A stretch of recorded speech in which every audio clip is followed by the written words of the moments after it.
వెంటనే మనం చూస్తే ఈ సృష్టి యావత్తులో మానవ సృష్టి హల్లెలూయా. దేవుడు ఈ సృష్టి చేయకముందు, అంటే మానవ చేయకముందు ఆయన చాలా చేశాడు. ఆయన అన్ని చేసిన తర్వాత ఆయన ఆలోచన ఏం చేశాడండి? నరుణ్ణి చేశాడు. హల్లెలూయా. ఆదాము అంటే ఆదాము ఒక్కబడి మనుషుల మీద అయితే పక్షులకి, జంతువులకి, మృగాలకి అన్నింటికి ఏమున్నాయట? తోడు జంతువులు ఉన్నాయి. కానీ మనిషి మాత్రం ఒంటరిగానే ఉన్నాడు. ఆదాము కూడా గొప్ప ఏంటంటే ఆయన దేవుడు తర్వాత దేవుడు అనేవాడు. అంటే దేవుడు చెప్పాడు కదా, దేవుడు కుమారుడు కుమారుడు కాబట్టి చాలా గొప్పతనం చాలా మంచిది. అన్నిటికీ పేరు పెట్టాడే, అన్నిటికీ తోడుంది, జగదంతగా ఉన్నాయి. కానీ మనిషి మాత్రం ఒంటరి జీవితాన్ని జీవిస్తున్నాడు. ఒకరోజు చక్కైన దేవుడు అనుకున్నాడట, నరుడు ఒంటరిగా ఉండడం మంచిది కాదు. అది నరుడు ఒంటరిగా ఉండడం మంచిది అంటే ఆదాము ఏం చేస్తున్నాడు? ఒంటరిగా ఉన్నాడు. దాంతో మాట్లాడడానికి ఎవరు లేదు. హల్లెలూయా. పక్షులకి, జంతువులకి అన్నిటి రకాల మాట్లాడుకుంటున్నాయి, కలిసి సంపాదిస్తున్నాయి, సంతోషంగా ఉన్నాయి. కానీ అయితే మనిషి ఎటువంటి ఆదరణ మాత్రం ఏం లేదండి. సాధ్యంగా సమయం ఎవరు లేదు. దేవుడు వస్తున్నాడు, మాట్లాడుతున్నాడు, కానీ సమయం ఉంది. కానీ ఎనీ టైం ఎప్పుడు మాట్లాడుకోవడానికి ఎవరు ఎనీ టైంకి సాధ్యంగా సహాయం లేదు. దేవుడు నామం చెప్పండి స్తోత్రం. చెప్పండి స్తోత్రం. చెప్పండి తెలుస్తారా? ఫుడ్ పెట్టలేదా? మంచి విద్య ఉంది. పెళ్లి కుమారుడు గ్రామాల వివాహంలో అద్భుతమైన ఆనందం వచ్చారు. దేవుడు నామం చెప్పండి స్తోత్రం. హల్లెలూయా. దేవుడు ఏం చేస్తున్నాడు? సర్వజ్ఞాని ఏంటంటే ఒక సహాయాన్ని ఏర్పాటు చేయాలి, ఒక వ్యక్తిని ఏర్పాటు చేయాలి. ఏం చేశాడు దేవుడు? ఆదాము గాఢనిద్ర కలిగేసి మొట్టమొదటి ఆపరేషన్ చేసింది ఎవరంటే డాక్టర్, సృష్టికర్త కలిగేసి యెహోవా దేవుడు ఆపరేషన్ చేసి ఎముకలు తీసి ఆ యొక్క గాయాన్ని ఔషధంతో పూడ్చి వేసి ఏం చేశాడట? ఒక స్త్రీగా దేవుడు చేశాడట. హల్లెలూయా. మిమ్మల్ని చేశాడు దేవుడు. ఎవరు చేశాడండి? మిమ్మల్ని చేశాడు దేవుడు. చేసి ఆ వ్యక్తిని, అప్పటికి ఆదాముకి ఆపరేషన్ అయింది కదా, మత్తులో ఉన్నాడు కదా, మత్తు చేసుకున్న దేవుడు చేశాడు. హల్లెలూయా. తీసుకొచ్చి ముందు నిలబెట్టి ఆదాము గారు లేపి, అబ్బాయి బాబు లే అని చెప్పేసి లేపి ఎవరైనా అడిగినప్పుడు అన్నాడు, ఈమె నాది దేవుడు నామంటే ఎక్కడ స్తోత్రం. నా వంశంలో వంశం, నా ఎముకలో ఎముక, కాబట్టి ఈమె నారి అనబడు, నాది అనబడు, నా భార్య, నా సహసారి, నా సతీమణి. దేవుడు నామంటే ఎక్కడ స్తోత్రం. అంటే ఆదాము ఏం చేస్తున్నాడు? ఒక మంచి పాట అంతవరకు ఆదాము గారు దేవుడితో మాట్లాడమే, పక్షులకి, జంతువులకి పేరు పెట్టడం. కానీ ఒక్కడొక్క పాట రచిస్తున్నాడు. దేవుడు నామం చెప్పండి స్తోత్రం. ఏమని?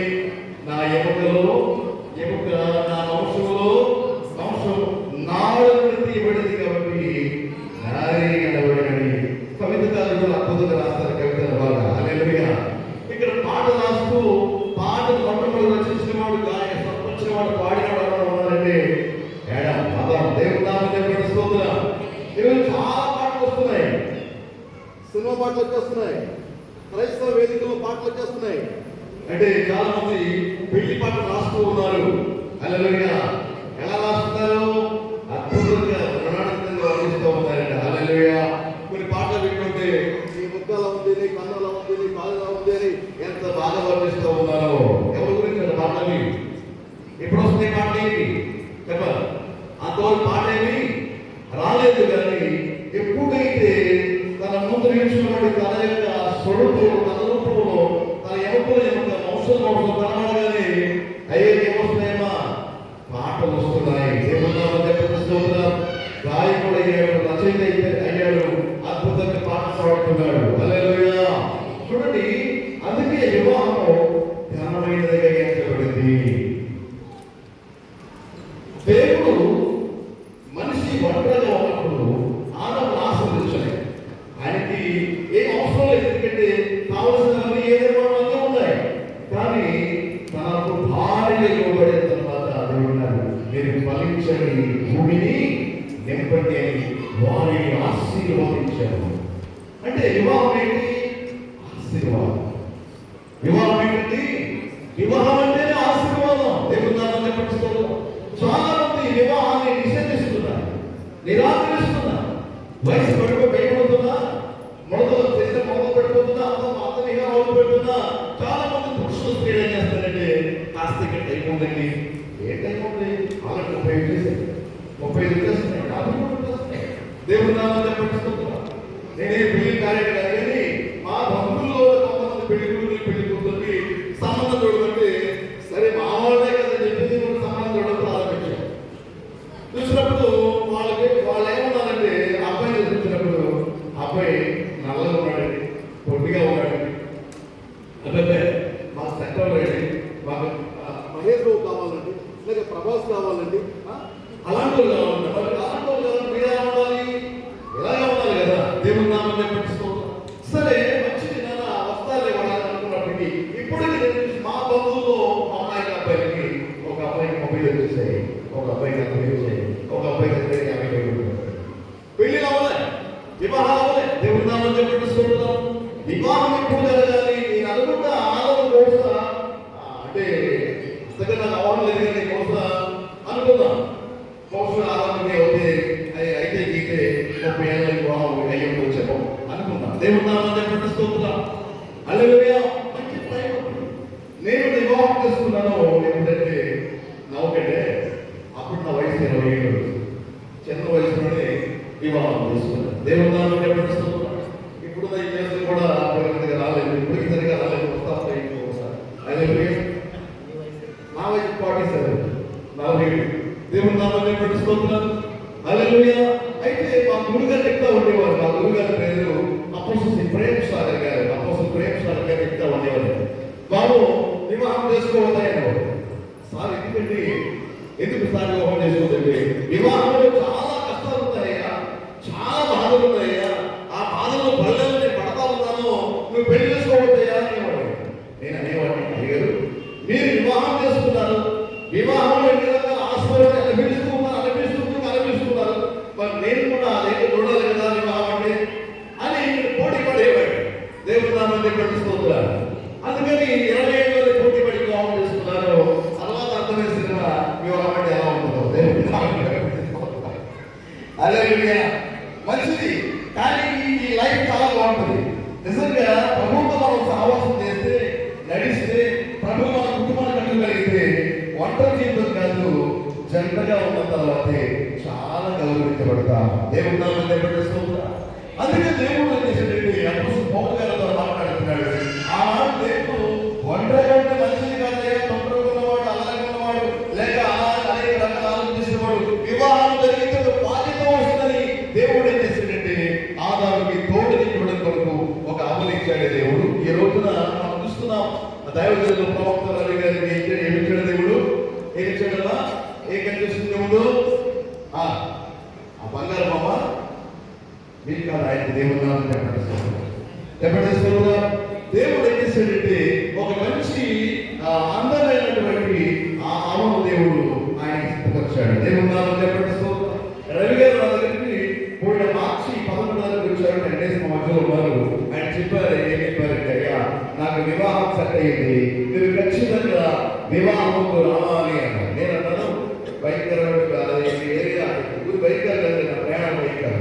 దగ్గర 700 కిలోమీటర్లు సుమారయ్యా, మీకు మాకు చాలా బస్సులు, ట్రైన్ మారాలి, బస్సులు మారాలి, రాలేదయ్యా అంటే ఆయన ఏకంగా ఇలాగైతే రాడని చెప్పేసి నా పేరు ఎక్కి చేశాడు. మా వాళ్ళు అంటున్నారు అయ్యా అంత దూరం ఎందుకంటే ప్రయాణం అంటే నేను చెప్పాను వివాహం అనే విషయంలో వచ్చింది. వివాహం ఏంటంటే బాంధవ్యాలు ఏర్పడతాయి. దేవుని నామాన్ని పట్టిస్తున్నారు. వివాహ వ్యవస్థ లేకపోతే కనుక అమ్మ, నాన్న, తాతయ్య, అమ్మమ్మ, నాయనమ్మ అనేది ఉండదండి. ఉండదమ్మా? అమ్మా అదో చెప్పండి, ఉండదా? ఉండదు. వివాహ వ్యవస్థ కనుక రద్దు చేసి ఉంది, దేవుడు కనుక వివాహం చేయకపోతే అమ్మని, నాన్నని, లేక అమ్మమ్మని, నాయనమ్మని బాంధవ్యాలు రావు, ఈ బంధుత్వం రావు. పక్షులకి జంతువులకి మనకి తేడాని ఉండదు. 2 చేతులతో చెప్పండి స్తోత్రం. ఎప్పుడైనా మీరు అడిగారు పక్షుల్ని, మీ తాతయ్యలు, అమ్మమ్మకి, నాన్నమ్మకి, నాన్నయ్యలు అడిగారు? మీరు ఎప్పుడైనా జంతువులు అడిగారా? ఎవరైనా మీకు అడిగారు ఎవరని? వాటికి ఏముండవు, వాయా వరుసలు ఉండవు, బంధుత్వాలు ఉండవు. కానీ దేవుడు మనిషి తన రూపంలో, తన పోలికలో కులించుకున్నాడు మనకు విలువనిచ్చాడు, మనకు ఘనతనిచ్చాడు, మనకు మహిమనిచ్చాడు, మనకు ఆశీర్వాదించాడు. వివాహం అనేది మనకు ఆశీర్వాదము. దేవుని నామమునకు స్తోత్రం. ఆ వివాహ బాంధవ్యాన్ని కాపాడుకోవడం కూడా ఇంకా ఆశీర్వాదం ఉంది. అబ్రహాము తన కుటుంబాన్ని కాపాడుకున్నాడు. దానికి ముందుగా నోవహు తన కుటుంబాన్ని కాపాడుకున్నాడు. హల్లెలూయా. లేకపోతే నోవహు తన కుటుంబాన్ని కట్టుకోవడమే కాదు, వాళ్ళను కూడా భావించాలని కట్టుకున్నాడండి. హల్లెలూయా. ఈ రోజు నీ కుటుంబాన్ని కట్టుకోవాలి. ఎలా కట్టుకోగలుగుతున్నాం? కేవలం ప్రభుతో నడుస్తూ యెహోవా యందు భయభక్తులు కలిగి ఆయన త్రోవలో నడిచే వారందరూ ధన్యులు అని రాయబడుతుంది. దేవుడి పట్ల భయభక్తులు కలిగిన కుటుంబాన్ని దేవుడు ఆశీర్వదిస్తాడు, వారిని దీవిస్తాడు. నోవహు భయభక్తులు కలిగిన వాడై తన కుటుంబాన్ని కట్టుకోవడమే కాదు, తనకి 3 కుమారులు కలిగారు. 3 కుమారులు మాత్రమే కదా, భార్య ఆయన కలిసి ఏం చేయాలంటే రాబోయే ఇబ్బందులు తప్పించుకోవడం కొరకు కుటుంబం కలిసి ఒక ఓడను నిర్మించుకున్నారండి. దేవుని నామమునకు స్తోత్రం. ఈ రోజు వివాహము వరకు ఏం నేర్చుకోవాలంటే, నీవు రాబోయే ప్రమాదం తప్పించుకోవడం వరకు నీవు నీ భార్య, నీ పిల్లలు, నీ కుటుంబం కూడా క్రీస్తుని ఓడలో ప్రయాణం చేయాలి. ఒకసారి అందరి గట్టిగా చెప్పగలుగుతామా? హల్లెలూయా. ఇప్పుడు గమనించండి, అందుకే దేవుడు వివాహాన్ని అంత ఘనముగా ఇచ్చాడు. వివాహం ద్వారానే బాంధవ్యాలు ఏర్పడతాయి, సంబంధాలు ఏర్పడతాయి, అవతలాగా ఉంటాయి, ఒక విధానం ఉంటుంది, ఆ వివాహానికి అర్థం ఉంటుంది. అందుకని దేవుడు వివాహాన్ని దేవుడికి దాన్ని ఎక్కువగా అపోస్తలుడు పౌలు గారు దాన్ని ఎక్కువగా దాన్ని హెచ్చించాడు, కనపరిచాడు వివాహ వ్యవస్థలో. దేవుని నామమునకు స్తోత్రం. వివాహానికి అప్పుడు 4 స్తంభాలు అవసరం బిల్డింగ్గా పోల్చాడండి. హల్లెలూయా. వివాహ వ్యవస్థలో 4 స్తంభాలు బిల్డింగ్గా పోల్చాడు. వివాహంలో 4 స్తంభాలు ఉండాలట. ఒకటి ప్రేమ. దేవుని నామమునకు స్తోత్రం. అందులో ప్రేమ ఉండాలమ్మా. తల్లి, నీ కుటుంబంలో ఏమన్నా తల్లి మన పెళ్ళైన వాళ్ళు చెప్పేదమ్మా. పెళ్ళైనాడు ఎంతమంది పెళ్ళిళ్ళు అయ్యాయి? పెళ్లి కావాలని పెళ్లి చేసేవాడు ఉంటారు. దేవుని నామమునకు స్తోత్రం. హల్లెలూయా. అయ్యా, మీ కుటుంబం మీకు వివాహమైంది కదా, మీ వివాహ దాంపత్యం లేక మీ కుటుంబం మీ కాపురం నిలబడాలంటే ప్రేమ అనే స్తంభాన్ని నిర్మించుకోవాలి. ఏం నిర్మించుకోవాలండి? అందుకే బైబిల్ ఏం చెప్తుంది? స్త్రీలారా ప్రభువులకు వెళ్ళే మీ స్వపురుషులకి ఏం చేయాలి? స్వపురుషులకి లోబడండి. భర్తలారా భార్యలో ప్రేమించండి. దేవుని నామమునకు స్తోత్రం. ఎక్కడ తారతమ్యాలు ఉండకూడదు, లోపించకూడదు. ప్రేమ అనేది దేవుడు ఇచ్చిన వరం. అనాథ ప్రేమ. దేవుని లోక ప్రేమలు వేరే, అవి ఉంటాయి, వాడిపోతాయి, కూలిపోతాయి, పట్టాయి, నాశనం అవుతాయి. ఆ ప్రేమలు వేరే. యేసు ప్రభువుని నీ కుటుంబాన్ని ప్రేమతో కట్టుకున్నావనుకో, వాక్యముతో కట్టుకున్నావనుకో, ప్రార్థనతో కట్టుకున్నావనుకో, నీ కుటుంబం ఎప్పటికీ కదల్చబడదు. అది స్థిరంగా ఉంటుంది. గాలి తుఫాను వచ్చినా, పెడు తుఫాను వచ్చినా, శ్రమ వచ్చినా, ఆ ఓడలో ఉన్న నల్లవలే నీ కుటుంబం అలరాకు పంట కూడా నిలుస్తుంది, ఆగుతుంది. దేవుడు నీ కుటుంబాన్ని కాపాడుతాడు. ఈ రోజున ఎంతమంది క్రీస్తుని మీ కుటుంబాలు కట్టుకున్నారో మీ చేతుల దగ్గర చెప్పబడుతుంది. అయ్యా, నా కుటుంబాన్ని క్రీస్తులు కట్టుకున్నారయ్యా, ప్రభువులు కట్టుకున్నారయ్యా, నేను నా భార్య పిల్లలు కుటుంబం కలిసి మందిరం వస్తున్నామయ్యా అన్న వాళ్ళ దేవుడిని స్తుతించండి. హల్లెలూయా. తర్వాత భార్య నీ పురుషుడికి లోబడి ఉండడం చెప్తున్నాడు. భార్య చేసిన పని భర్త ప్రేమిస్తే భార్య ఏం చేయాలడా? లోబడాలి. ఎన్ని విషయాలు లోబడాలి అమ్మా? ఎన్ని విషయాలు లోబడాలి? అన్ని విషయాలు. భర్తగా నీకు చేయవలసిన పని నీ భార్యను ప్రేమించండి. నీ భార్యను కాదు, భార్యను ప్రేమించండి. దేవుని నామమునకు స్తోత్రం. ఈ రోజున నీ భార్యను ప్రేమించే భర్తగా ఉన్నావా? నీ భార్యను ప్రేమించే భర్తగా ఉన్నావా? తొలి దినాలు చాలా అద్భుతంగా ప్రేమిస్తున్నారండి, మామూలుగా ప్రేమించారండి. వెనకటి ఎవరికైనా మైసూర్ పాకెట్ కావాలండి, మైసూర్ కావాలండి అనబడి ప్రతి పెళ్లి చెప్తుంటారు కదా, ఎక్కడైనా ఏకంగా మైసూర్ పాకెట్ తేవడానికి, స్వీట్ తేవడానికి అంత కాబట్టి మైసూర్ పోయి ఈ మైసూర్ అనే స్వీట్ తీసుకుంటాడు. దేవుని నామమునకు స్తోత్రం.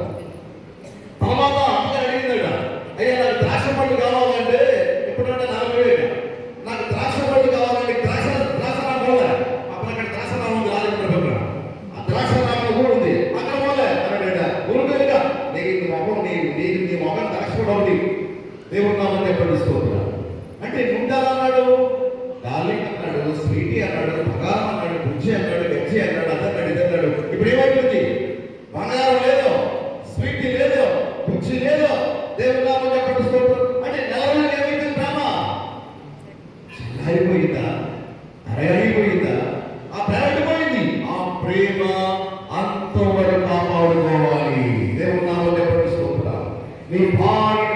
మనుషులు ప్రేమించాలి.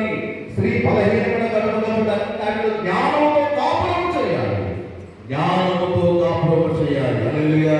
ఈ రోజున ప్రవక్త గారు ఎవరు? రవి గారు ఏం చేయాలండి? మీ భార్యను ప్రేమించాలి. దేవుడు నామం చెప్పండి. స్తోత్రాలు. మన శరీరాన్ని ప్రేమిస్తారు కదా. ఈ రోజున నేను బయలుదేరిన ఆయన రవి అంటే రవి అన్నాడు, ఆయన ఎలా వస్తున్నారు? పైన గొప్ప బస్సు వస్తారు. అలా కాదు, మీరు ఎలా వస్తున్నారు? అదే వస్తున్నానయ్యా. అది కాదు గారు ఏమైనా చేసి వస్తున్నారు. పైన సొప్పయ్యాను దిగాదయ్య గారు వెళ్ళి కదా షూపు తెచ్చుకుంటాయి. దేవుడు నామం చెప్పండి. నావేదయ్యా వెళ్ళి ప్రసంగానికి వాటి చేసుకుని వాకింగ్ చెప్తాను. లేదు గారు మీరు షూట్ చేసుకుని వాకింగ్ చెప్పాలంటే కోసం వెళ్ళి రాజకీయాన్ని షూట్ తీసుకున్నావా? మాకు తీసుకున్నాను. దేవుడు నామం చెప్పండి. హల్లెలూయా. అంటే ఎందుకని? వివాహం అన్ని విషయాల్లో ఘనమైనది. అంటే నా శరీరాన్ని తెలుసుకుంటాను. నేను నా శరీరం ప్రేమించుకొని కొత్త ఫ్యాట్లు, కొత్త సెట్, కొత్త షూ వేసుకుంటాను కదా. ఎందుకని? నా శరీరాన్ని ప్రేమించుకుంటున్నాను కాబట్టి నేను ఏం చేస్తున్నా? ప్రతిరోజు శుభ్రం చేస్తున్నా. రోజు శుభ్రం చేసి ఈ దేహాన్ని అన్ని నాకు ఎలా ఉండాలన్నా మంచి టిఫిన్, మంచి మధ్యాహ్నం భోజనం, మన సాయంత్రం తిని మన టీ అన్ని ఎట్లా తిరిగి పోషిస్తున్నానో భార్యని కూడా అలాగనే ప్రేమించాలి, పోషించాలి. కష్టములు, శ్రమలు, బాధలు, ఇరుకులు, ఇబ్బందులు ఎన్ని ఎలా ఉన్నా సరే, ప్రళయం వచ్చినా, ఏదేదో కుంగిపోయినా, కొల్లేరు కాలిపోయినా మరి ఏం చేయాలమ్మా? ప్రేమించాలి. దేవుని నామమున చెప్పండి. ఇది చెప్పే విషయంగా చెప్తున్నా. ఏమనుకో, మా సంఘంలో అంటే మా అత్తగారి సంఘంలో ఒక వ్యక్తి ఒక అమ్మాయిని ప్రేమించాడు. సరే, మొత్తానికి వివాహ కార్యక్రమం వచ్చేసింది. ఆ రోజు ప్రేమించే ఉద్దేశంతో అంటే అటువైపు మాట్లాడుకుని వివాహం కూడా వచ్చేసరికి వాళ్ళ కోసం నిర్ణయం చేశారు. పిల్లల ఏం జరిగిందంటే 3 రోజుల కదా విడాకులు డైవర్స్ కావడం 3 రోజులు. ఇది 3 days లో ఆశ్చర్యం. పెళ్లి ప్రసాదం చేసి నేను ఇంకో ఆశ్చర్యం ఏంటంట అమ్మాయి లాభమైపోయిందంటే ఏమైంది టైగర్? అమ్మాయి అంటే అంతకు ముందు లాభం కనపడలేదు, పెళ్లికి ముందు లాభం అనిపించలేదు. అంటే వివాహం చేసుకున్న తర్వాత ఇంకా లాభం అయిపోయింది. అనారోగ్యం పైన పడలేదు, మూడని పడిపోలేదు. లాభం ఉంటేనే భార్యను తెలుసుకుంటే మరి రేపు పొద్దున ఇంకోటి కష్టం బాగా ఉంటుంది. అప్పుడు ఎలా ప్రేమిస్తావు? నీకు వ్యాధి వస్తుంది. అప్పుడు ఆరోగ్య సమయంలో చేయాలి, టీ పెట్టాలి, టిఫిన్ రెడీ చేయాలి, భోజనం చేయాలి, టిఫిన్ రెడీ చేయాలి, ఆమెకి సహాయం చేయాలి, హాస్పిటల్ తీసుకెళ్ళాలి, అన్ని చూడాలి. అప్పుడు ఎలా ప్రేమిస్తావు నీవు? అప్పుడు కూడా ప్రేమించాలి. వ్యాధి చెప్తారు కదా, మ్యారేజెస్ చెప్తారు కదా, ఏంటి వ్యాధి ఎందులో, బాధ ఎందులో, కలిగిలో, సుఖంలో, కష్టంలో ఏమొచ్చినాయంటే భర్త ఎందులో ప్రేమిస్తావా, పోషిస్తావా, భర్త ఎందులో ఆ ప్రమాణాలే ఉంటున్నాయి. మన 5వ సహోదరులు వచ్చి స్లోగన్ చెప్తారు, నాకు చరామి, నాకు చరామి, నాకు చరామి. దేవుడు నామం చెప్పడం అగ్ని సాక్షిగా 7 అడుగులు నడుస్తూ మాట్లాడతారు. వాళ్ళు ఏంటంటే ఒకే మాట్లాడైపోతాయా? దేవుడు నామం చెప్పడం నాకు చరామి అంటే అగ్ని సాక్షిగా ప్రమాణం చేస్తున్నా, 7 అడుగులు వేస్తున్నా, ఇదిగో నీ ఏమొచ్చినా సరే నిన్ను మాత్రం విడవలయ్యా అని కామెంటది. అతను అంటాడు, నేను అగ్ని సాక్షిగా ప్రమాణం చేస్తున్నాను, వివాహం చేసుకుంటున్నా, ఏమొచ్చినా సరే నిన్ను విడవనమ్మా. దేవుడు నామం చెప్పడం ఈ రోజు వివాహం ఆంతర్యానికి అర్థం లేకుండా పోయింది. అర్థమే లేదండి, వివాహం అనేది అర్థం లేదు. కానీ పౌలు పరిశుద్ధాత్మ దేవుడు చెప్పే వివాహం అది కాదు.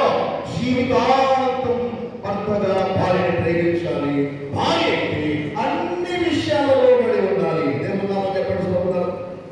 రవి గారు వివాహం అయిన తర్వాత అమ్మగారు కాస్త ఉత్పత్తి విందుకు పోవడం చేయాలి.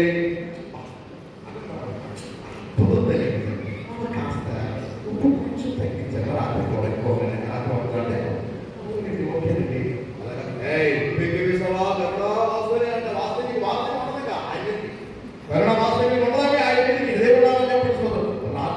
ఇంకా ఉపయోగపడి దేవుడు నామం చెప్పండి. స్తోత్రం. ఆర్య అంటే ఇప్పుడు విడాలంటే మనం అనరా రవి గారు అలా బ్రదర్ తమ్మి వేరే చెప్పండి. మన కరుణ అవసరం కరుణ చెప్పండి చెప్పారు. కరుణ దేవుడు నామం చెప్పండి. స్తోత్రం. అన్నం కూర టిఫిన్ నామమున చెప్పండి స్తోత్రం. Super super super. ఉదయం ఆయన చెప్పాలంటే బాగా సూపర్ అమ్మా. దేవుని నామమున చెప్పండి స్తోత్రం. వారు ఎప్పుడు పోతున్నా ఉంటే నీకు వచ్చేస్తాయి భోజనాలు టిఫిన్లు అన్నీ టీవీ దగ్గరగా వస్తాయి. భార్య దగ్గర పగలగలతో ఆ ఎల్లు పెట్టా, ఆ తిను, ఆ కడిగేసుకో, ఆ ఎల్లు ఎలా ఉంటాయి. నువ్వు ప్రేమించే వ్యక్తి అయితే నీ భార్య నువ్వు పెట్టు దగ్గరగా వచ్చేస్తాయి నీకు. దేవుని నామమున చెప్పండి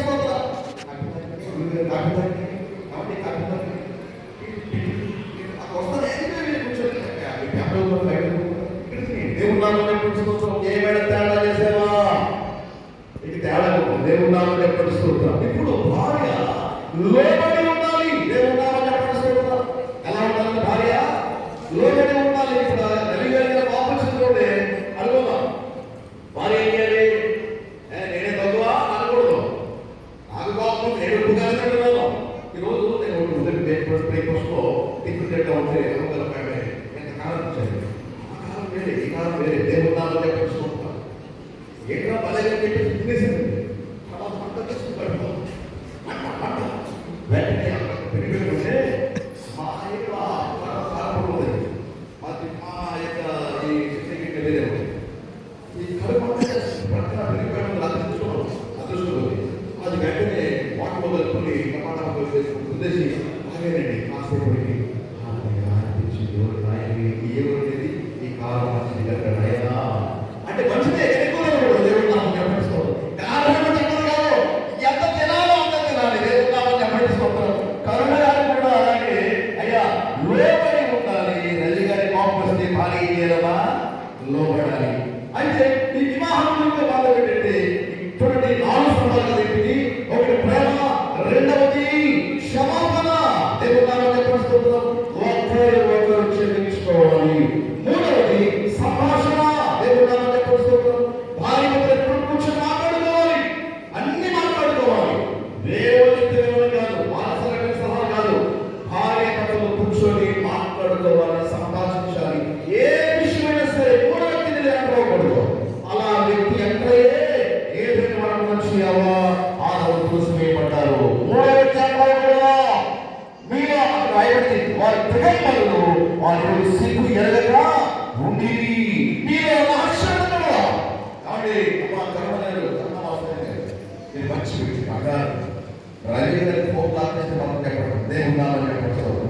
సీక్రెట్ లాగే ఉండదు ఫోన్లో. దేవుని నామమున చెప్పండి. మీ ఫోన్లో కూడా సీక్రెట్ లాగే ఉండదు. హల్లెలూయా. మీకు యథార్థంగా వాహనం ఉండాలి. మీరు ఎలా యథార్థంగా ప్రేమించుకోవాలి, సంపాదించాలి. 4వ స్తంభం ప్రార్థన. కలిసి బైబిల్ చదవాలి, కలిసి ప్రార్థన చేయాలి, కలిసి మందిరానికి వెళ్ళాలి, కలిసి దర్శనభాగాలు ఇవ్వాలి, కలిసి పరిచయం చేయాలి, కలిసి సేవలు ఏకీకరించాలి, కలిసి ఇద్దరు కలిసి ఏదైనా చేయాలి. దేవుడు వారిని ఆశీర్వదిస్తాడు. హల్లెలూయా. వివాహం అనేది ఆశీర్వాదం. చాలా మంది వివాహాన్ని నిషేధిస్తున్నారు. వివాహాన్ని దూరంగా పురుషుల స్త్రీల మీరు వివాహం చేసుకోవడానికి ఏమాత్రం వాటిని నిషేధించండి. త్వరలో వివాహం వైద్యుడు హల్లెలూయా. వంకలు పెట్టకండి. మీ అమ్మానాన్న చూసి సంబంధం మాత్రమే ప్రేమించి మీరు ఏకీకరించండి, ప్రార్థించుకోండి, పెళ్లి చేసుకోండి. మీ వివాహం దేవుడు దీవిస్తాడు, మీ కుటుంబం దేవుడు దీవిస్తాడు. ఎలా అంటే రిబకా ఇస్సాకు జీవితాన్ని ఎలా దీవించాడో ఫలభరితంగా మీ వివాహ జీవితం, మీ కుటుంబ జీవితం, అలాగే రవి గారు కరుణావంతుల జీవితాన్ని దేవుడు ఆశీర్వదించుగా. చిన్న ప్రార్థన తండ్రి రవి మీరు స్థిరపరచండి. వివాహ బాధ్యతల ద్వారా స్థిరపరిచి హెచ్చించి ఆశీర్వదించమని వారిని అత్యున్నతంగా బహుభాగంగా ప్రపంచవ్యాప్తంగా ఆశీర్వదించమని వాడు యేసయ్య నామమున ప్రార్థిస్తున్నాను.